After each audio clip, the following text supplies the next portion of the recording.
Hello guys, welcome to my YouTube channel Kumar classes Fatehli. मैं रजनी साहब का स्वागत करता हूं अपने इस प्यारे से यूट्यूब चैनल में। दोस्तों, आज हम लोग बात करेंगे प्रकाश के परावर्तन तथा वर्तन के पार्ट 2। पिछला वीडियो में हम लोग पार्ट 1 कर चुके हैं। पार्ट 1 में हम लोग लगभग 30 क्वेश्चन के आसपास किए थे। आज हम लोग पार्ट 2 करेंगे। परिणाम बैच अभी हम लोग का चल रहा है। ऑब्जेक्टिव सीरीज है जो 2025 में होने वाला बोर्ड परीक्षा का एग्जाम है दोस्तों, उसके लिए बेहद ही इंपॉर्टेंट बैच है। जो भी बच्चे चैप्टर वाइज ऑब्जेक्टिव क्वेश्चन करना चाहते हैं, इस बैच में फ्री यूट्यूब पर आकर पढ़ सकते हैं दोस्तों। एंड पीपीटी पीडीएफ के लिए आप हमारा डिस्क्रिप्शन में डाला गया व्हाट्सएप नंबर है, उस पर कॉन्टैक्ट कर सकते हैं। चलिए बिना देर के वीडियो को स्टार्ट करते हैं। बिल्कुल आराम से पढ़ेंगे। जो भी क्वेश्चन आएगा उसके जवाब आप लोग कमेंट में देते रहिएगा दोस्त। बिल्कुल नए पैटर्न पर आधारित है। देखिए लिखा हुआ बेस्ड ऑन लेटेस्ट पैटर्न, बिल्कुल यहाँ। तो चिंता मत कीजिएगा, 2025 में जिस प्रकार का क्वेश्चन पूछा जाएगा बिल्कुल उसी प्रकार के क्वेश्चन के ऊपर आधारित है। और प्रकाश के परावर्तन तथा वर्तन 2 चैप्टर आज के वीडियो में समाप्त हो जाएगा। कल मानव नेत्र एवं रंग बिरंगे संसार हम लोग पढ़ेंगे। तो परिणाम बैच का आज दूसरा दिन है। पार्ट 2 कर रहे हैं हम लोग चैप्टर 1 और 2 का, और आज इसको फिनिश कर देंगे प्रकाश के परावर्तन तथा वर्तन का। चलिए क्वेश्चन नंबर 32 करते हैं। 31 पिछले वीडियो में हम लोग कर चुके हैं। क्वेश्चन नंबर 32 कह रहा, किसी गोलीय दर्पण तथा किसी पतले गोलीय लेंस दोनों की फोकस दूरियां -15 सेंटीमीटर है। दर्पण तथा लेंस की संभवतः है क्या? अब बताना है कि कौन सा यह दर्पण है या कौन सा लेंस है, यह आपको बताना है। जो बच्चे जवाब दे सकते हैं कमेंट बॉक्स में अपना जवाब जरूर लिखिए। आपको अगर आता है एक मॉक टेस्ट की तरह इसको दीजिए। अगर जो भी क्वेश्चन आ रहा है उसका जवाब आप कमेंट बॉक्स में हमारे बताने से पहले दे सकते हैं दोस्त। चलिए बताते हैं इसका आंसर। सबसे पहले देखिए कि फोकस दूरी माइनस में है। फोकस दूरी दोनों की दोनों माइनस में। दर्पण तथा पतले गोलीय लेंस दोनों का फोकस दूरी माइनस में है, तो माइनस में है तो सीधा सीधी अवतल होगा दोस्त। क्या होगा? अवतल। दोनों के दोनों अवतल होंगे। इसका सही जवाब क्या हो जाएगा? अवतल लेंस दोनों हो जाएगा। चलिए 33 नंबर क्वेश्चन की तरफ बढ़ते हैं। प्रकाश के अपवर्तन के कितने नियम हैं? पिछले वीडियो में परावर्तन के नियम को देखे थे, इस वीडियो में अपवर्तन के नियम के देखेंगे। और दोनों का दो नियम है दोस्त। 2 नियम है, बिल्कुल सही जवाब है 2। अगर आपको आता है आप कमेंट कीजिए, सबका जवाब हम कमेंट बॉक्स में पढ़ते हैं। चलिए 34 नंबर, किसी माध्यम के आवर्तनांक का मान कितना होता है? किसी माध्यम का आवर्तनांक जो होता है sin i बटा sin r होता है। ये सब क्वेश्चन बेहद ही इंपॉर्टेंट है आपके बोर्ड एग्जाम के लिए, तो ध्यानपूर्वक पढ़िएगा। अगर आप इस बैच से अंतिम तक पढ़ाई करते रहें दोस्त, तो आपको एक भी क्वेश्चन एग्जाम में नहीं छूटने वाला। एग्जाम हॉल में बिल्कुल जो भी क्वेश्चन आपको देखने को मिलेगा एकदम डिट्टो इसी बैच से फंसने वाला है दोस्त। एक उत्तल लेंस होता है। एक उत्तल लेंस होता है किस प्रकार? तो किनारों के पीछा बीच में मोटा होता है। किनारों के पीछा बीच में मोटा होता है। ये सब तो कॉमन सेंस की क्वेश्चन है, खुद बना सकते हैं। नेक्स्ट क्वेश्चन कह रहा है अवतल लेंस का आवर्धन होता है किसके बराबर? तो v बटा यू के बराबर। v बटा यू के बराबर होता है, याद कर लीजिएगा, इंपॉर्टेंट क्वेश्चन है। गोलीय दर्पण में फोकसांतर एवं वक्रता त्रिज्या के बीच संबंध क्या है? तो फोकस दूरी और वक्रता त्रिज्या में संबंध है f बराबर r/2, यानी कि r बराबर 2f। r बराबर 2f हो जाएगा इसका सही आंसर। देखिए इसको डिफाइन करके हम दिखा देते हैं। इसका फॉर्मूला होता है f बराबर r/2 r/2। यहाँ पर r बराबर निकालिएगा तो 2f हो जाएगा। r बराबर 2f, जो कि फर्स्ट नंबर का आंसर है। ए, ऑप्शन नंबर ए सही हो जाएगा। सोलर कुकर में प्रयोग किया जाता है। सोलर कुकर में अवतल दर्पण का उपयोग होता है, क्योंकि प्रकाश को सोलर कुकर में फैलाना होता है। कोई भी बर्तन है उसके ऊपर चारों तरफ प्रकाश लगना चाहिए, इसलिए फैलाएंगे तो अवतल दर्पण का उपयोग करेंगे हम लोग, क्योंकि यह किरण को अपसारित करता है। उत्तल दर्पण अभिसारित करता है, अवतल दर्पण अपसारित करता है, इसलिए इसको अपसारी दर्पण भी कहते हैं।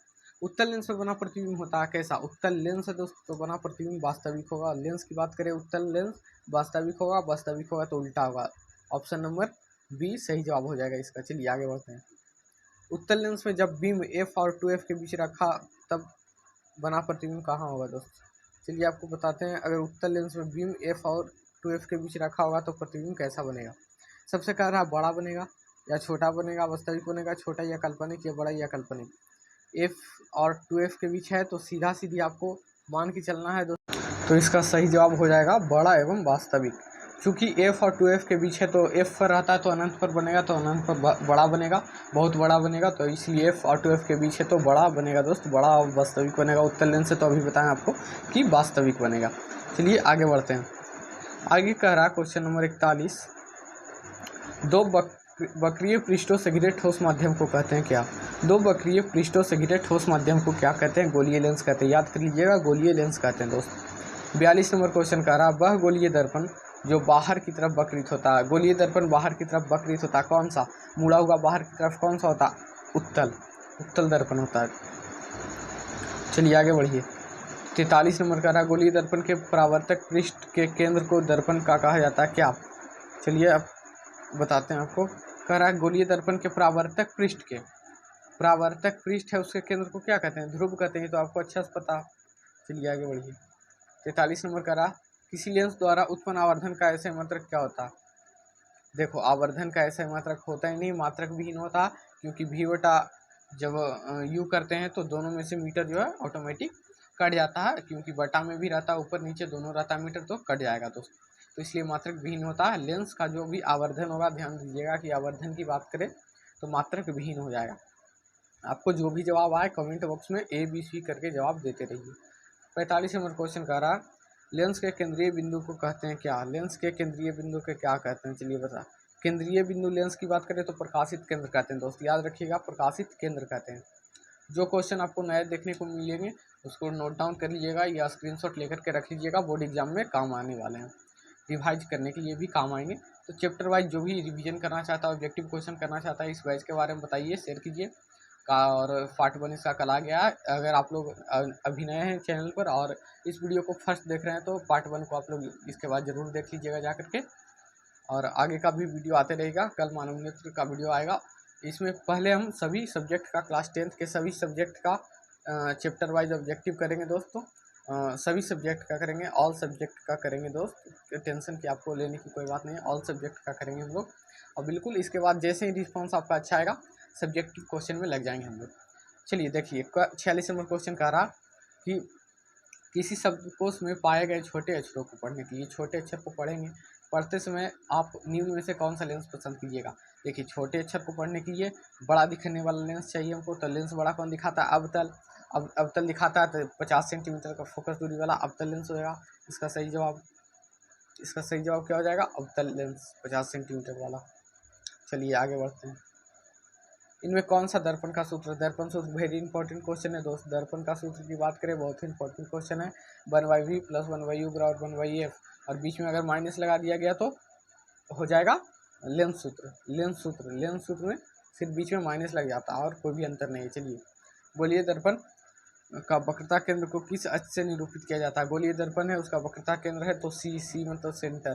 चलिए, निर्वात में प्रकाश की चाल होती है, वेरी इंपॉर्टेंट है, बच्चा जानता होगा इस क्वेश्चन का। 3 × 10 मीटर पर सेकंड। ये गलती से 108 मीटर लिखा गया दोस्त, असल में 108 नहीं है। इसको अगर कट किया जाए तो 3 × 10⁸ मीटर पर सेकंड हो जाएगा इसका सही जवाब। और अगर पूछे किलोमीटर में तो 3 लाख किलोमीटर पर सेकंड हो जाएगा, या 10⁵ 3 × 10⁵ भी हो सकता है। आगे कह रहा दंत विशेषज्ञ मरीजों के दांतों का बड़ा प्रतिबिंब देखने के लिए किस दर्पण का उपयोग करते हैं? अभी बोले हम बड़ा की बात है, सीधा अवतल मार दो यार, बड़ा की बात है अवतल मार दो। चलो, पतले लेंस की आवर्धन की क्षमता क्या होगी? पतला लेंस है तो कम होगा, स्वाभाविक बात है। लेंस मोटा होगा तो उसका आवर्धन अधिक होगा। ये सब बात तो नॉर्मल है, ध्यान में रख लीजिएगा, एक बार पढ़िएगा सब याद हो जाएगा। अब वीडियो में अंत तक सिर्फ बने रहिएगा, आपका कोई भी नंबर नहीं हटाएगा। इस बार का टारगेट है 450 पार लाने का दोस्तों। तो आप अभी चैनल को सब्सक्राइब नहीं किए तो कर लीजिए, जा करके सबसे पहले जा करके सब्सक्राइब कर लीजिए ताकि आने वाले वीडियो का नोटिफिकेशन आप तक पहुंचे। और वीडियो को लाइक करके दोस्तों के पास शेयर भी करते रहिएगा। चलिए आगे बढ़ते हैं।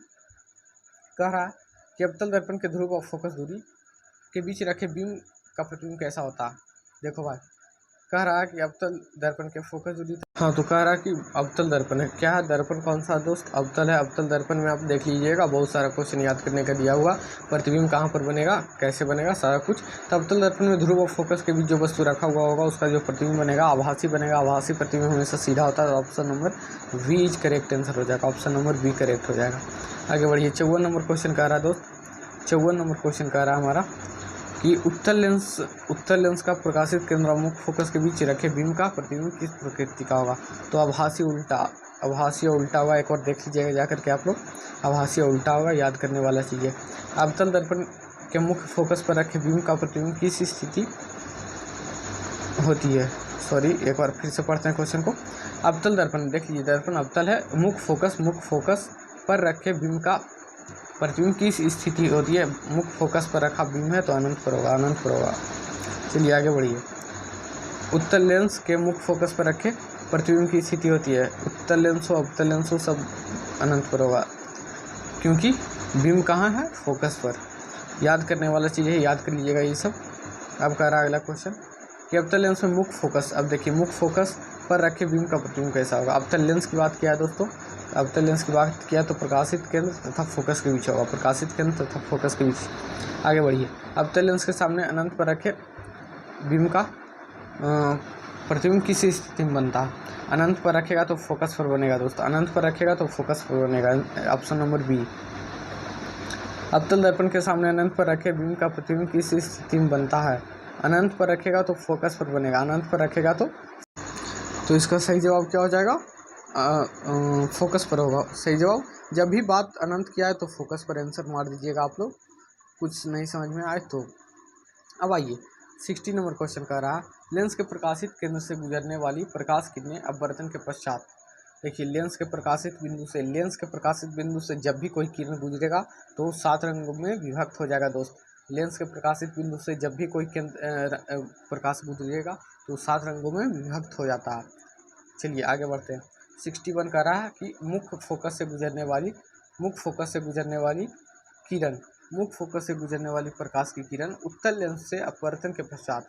अब देखो बात है मुख्य फोकस से जब होकर गुजरेगा किरण, बोल रहा प्रकाश किरण उत्तल लेंस से जब गुजरेगा तो उत्तल लेंस से फोकस से होकर गुजरेगा तो सीधा बात है कि मुखज के समांतर आएगा, तो ऑप्शन नंबर बी हो जाएगा। जब भी फोकस की बात है, फोकस से गुजरे तो मुखज के समांतर आएगा किरण। ये सब आपको पढ़ने का दोस्तों, नहीं पढ़ें तो आप लोग कहिएगा, डिमांड के ऊपर वीडियो ला देंगे। कह रहा है अगला क्वेश्चन 62 नंबर कह रहा कि मुख्य अक्ष के समांतर आने वाली कोई प्रकाश किरण अब अवतल लेंस से अपवर्तन के बाद, देखिए वहाँ लेंस उत्तल था, यहाँ अवतल लेंस की बात आएगी तो दूर भागती, निरत किरण मुख्य अक्ष से दूर भागती है दोस्त। ऑप्शन नंबर डी हो जाएगा correct answer, option number D correct answer. इसके बाद देखिए कोई भी क्वेश्चन नहीं है दोस्तों, यह आज का लास्ट क्वेश्चन था और आपका ख़त्म हो चुका है। थैंक यू दोस्त सबसे पहले आपको वीडियो को देखने के लिए।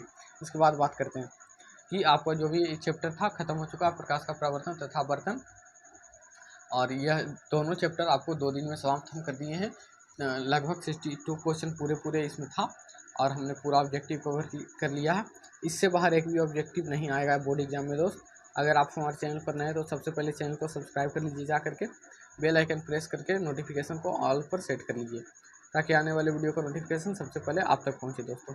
तो यह परिणाम बैच है, इसका परिणाम आपको रिजल्ट के बाद देखने को मिलेगा। परिणाम तो हालांकि प्रत्येक साथ आपको देखने को मिल सकता है, हालांकि जो भी बच्चे चाहते हैं कि मॉक टेस्ट लगाना सर चैप्टर वाइज, तो प्रकाश का परावर्तन तथा अपवर्तन का पूरा वीडियो तैयार हो चुका है। पार्ट 2 अभी हम बना दिए हैं और पार्ट 2 जैसा कि आप लोग अभी देख रहे हैं, और पार्ट 1 हम लोग कंप्लीट कर चुके हैं पिछली वीडियो में।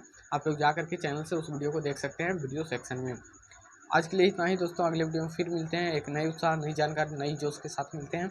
और अगला जो चैप्टर होगा, चैप्टर नंबर 3 होगा हमारा फिजिक्स का। चैप्टर नंबर 3 में प्रकाश के रंग बिरंगे संसार को पढ़ना है, हमारी आंखें के बारे में पढ़ना है दोस्त। उसके ऑब्जेक्टिव लेकर के आएंगे कल, तो आपको पढ़ करके आना है घर से थ्योरी, और बाकी ऑब्जेक्टिव हम तो यहाँ पर पढ़ा ही देंगे। अब की बार का नारा है, अब की बार 450 पार दोस्त, इसको पार करना है। इसके लिए आपको डेली हमारा वीडियो को देखना होगा, दोस्तों को भी शेयर कीजिएगा। चलिए आज के लिए इतना ही, धन्यवाद मेरे प्यारे मित्रों वीडियो देखने के लिए।